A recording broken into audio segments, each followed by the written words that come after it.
Bapak Ibu, saudara-saudara sebangsa setanah air, pagi tadi saya telah memimpin rapat terbatas secara virtual tentang Undang-Undang Cipta Kerja bersama jajaran pemerintah dan para gubernur. Dalam undang-undang tersebut terdapat 11 klaster yang secara umum bersetujuan untuk melakukan reformasi struktural dan mempercepat transformasi ekonomi. Adapun klaster tersebut adalah urusan penyederhanaan perizinan, urusan persyaratan investasi, urusan ketenagakerjaan, urusan pengadaan lahan, urusan kemudahan berusaha, urusan dukungan riset dan inovasi, urusan administrasi pemerintahan, urusan pengenaan sanksi, urusan kemudahan pemberdayaan dan perlindungan UMKM, urusan investasi dan proyek pemerintah, serta urusan kawasan ekonomi. Dalam rapat terbatas tersebut, saya tegaskan mengapa kita membutuhkan Undang-Undang Cipta Kerja.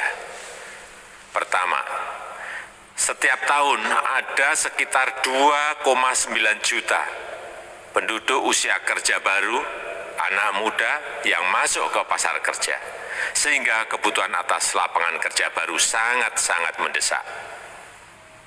Apalagi di tengah pandemi, terdapat kurang lebih 6,9 juta pengangguran dan 3,5 juta pekerja terdampak pandemi COVID-19.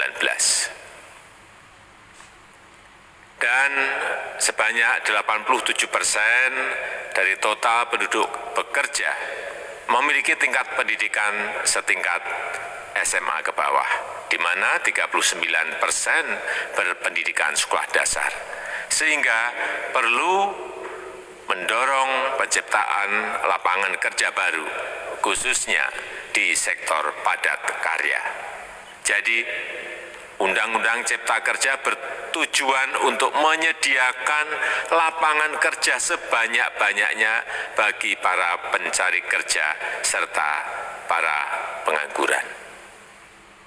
Kedua, dengan Undang-Undang Cipta Kerja akan memudahkan masyarakat, khususnya usaha mikro kecil, untuk membuka usaha baru. Regulasi yang tumpang tindih dan prosedur yang rumit dipangkas. Perizinan usaha untuk usaha mikro kecil (UMK) tidak diperlukan lagi, hanya pendaftaran saja. Sangat simpel. Pembentukan PT atau perseroan terbatas juga dipermudah. Tidak ada lagi pembatasan modal minimum. Pembentukan koperasi juga dipermudah, jumlahnya hanya 9 orang saja. Koperasi sudah bisa dibentuk. Kita harapkan akan semakin banyak koperasi-koperasi di tanah air.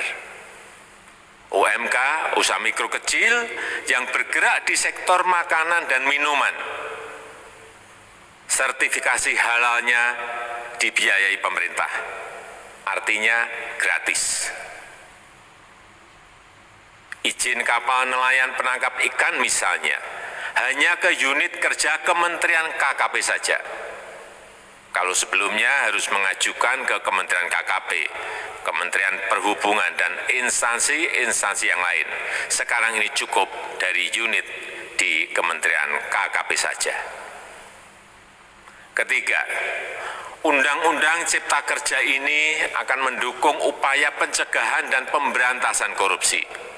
Ini jelas karena dengan menyederhanakan, dengan memotong, dengan mengintegrasikan ke dalam sistem perizinan secara elektronik, maka pungutan liar, pungli dapat dihilangkan. Namun, saya melihat adanya unjuk rasa penolakan Undang-Undang Cipta Kerja yang pada dasarnya dilatar belakangi oleh disinformasi mengenai substansi dari undang-undang ini dan hoax di media sosial. Saya ambil contoh, ada informasi yang menyebut tentang penghapusan UMP, upah minimum provinsi, UMK, upah minimum kota kabupaten, UMSP, upah minimum sektoral provinsi. Hal ini tidak benar, karena faktanya upah minimum regional, UMR, tetap ada. Ada juga yang menyebutkan bahwa upah minimum dihitung per jam. Ini juga tidak benar. Tidak ada perubahan dengan sistem yang sekarang. Upah bisa dihitung berdasarkan waktu dan berdasarkan hasil. Kemudian adanya kabar yang menyebutkan bahwa semua cuti sakit, cuti kawinan, cuti khitanan, cuti baptis, cuti kematian, cuti melahirkan dihapuskan. Dan tidak ada kompensasinya. Saya tegaskan juga ini tidak benar. Hak cuti tetap ada dan dijamin. Kemudian apakah perusahaan bisa mem-PHK kapanpun secara sepihak? Ini juga tidak benar. Yang benar, perusahaan tidak bisa mem-PHK secara sepihak. Kemudian juga pertanyaan mengenai benarkah jaminan sosial dan kesejahteraan lainnya hilang. Yang benar, jaminan sosial tetap ada. Yang juga sering diberitakan tidak benar adalah mengenai dihapusnya AMDAL, analisis mengenai dampak lingkungan. Itu juga tidak benar. AMDAL tetap ada. Bagi industri besar harus studi AMDAL yang ketat. Tetapi bagi UMKM lebih ditekankan pada pendampingan dan pengawasan. Ada juga berita mengenai Undang-Undang Cipta Kerja ini mendorong komersialisasi pendidikan. Ini juga tidak benar. Karena yang diatur hanyalah pendidikan formal di kawasan ekonomi khusus, di KEK. Sedangkan perizinan pendidikan tidak diatur di dalam Undang-Undang Cipta Kerja ini. Apalagi perizinan untuk pendidikan di pondok pesantren. Itu tidak diatur sama sekali dalam Undang-Undang Cipta Kerja ini. Dan aturannya yang selama ini ada tetap berlaku. Kemudian diberitakan bahwa keberadaan bank tanah. Bank tanah ini diperlukan untuk menjamin kepentingan umum, kepentingan sosial, kepentingan pembangunan nasional, pemerataan ekonomi dan konsolidasi lahan serta reforma agraria. Ini sangat penting untuk menjamin akses masyarakat terhadap kepemilikan tanah, kepemilikan lahan. Dan kita selama ini tidak memiliki bank tanah. Saya tegaskan juga bahwa Undang-Undang Cipta Kerja ini tidak melakukan resentralisasi kewenangan dari pemerintah daerah ke pemerintah pusat. Tidak ada. Perizinan berusaha dan pengawasannya tetap dilakukan oleh pemerintah daerah sesuai dengan NSPK, norma, standar, prosedur, dan kriteria yang ditetapkan pemerintah pusat. Ini agar dapat tercipta standar pelayanan yang baik di seluruh daerah. Dan penetapan NSPK ini dapat nanti akan diatur di dalam PP atau peraturan pemerintah. Selain itu, kewenangan perizinan untuk non-perizinan berusaha tetap ada di Pemda, sehingga tidak ada perubahan.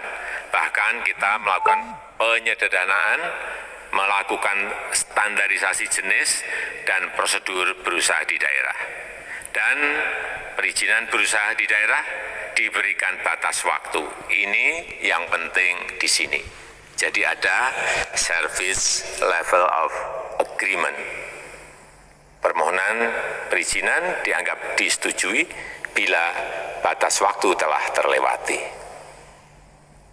Saya perlu tegaskan pula bahwa Undang-Undang Cipta Kerja ini memerlukan banyak sekali peraturan pemerintah atau PP dan peraturan presiden atau Perpres. Jadi setelah ini akan muncul PP dan Perpres yang akan kita selesaikan paling lambat 3 bulan setelah diundangkan. Kita pemerintah membuka dan mengundang masukan-masukan dari masyarakat dan masih terbuka usulan-usulan dan masukan dari daerah-daerah. Pemerintah berkeyakinan melalui Undang-Undang Cipta Kerja ini jutaan pekerja dapat memperbaiki kehidupannya dan juga penghidupan bagi keluarga mereka. Dan kalau masih ada, jika masih ada ketidakpuasan terhadap Undang-Undang Cipta Kerja ini, silahkan mengajukan uji materi atau judicial review melalui MK, Mahkamah Konstitusi. Sistem ketatanegaraan kita memang mengatakan seperti itu. Jadi, kalau masih ada yang tidak puas dan menolak, silahkan diajukan uji materi ke MK. Saya rasa itu yang bisa saya sampaikan pada kesempatan yang baik ini. Terima kasih. Wassalamualaikum warahmatullahi wabarakatuh.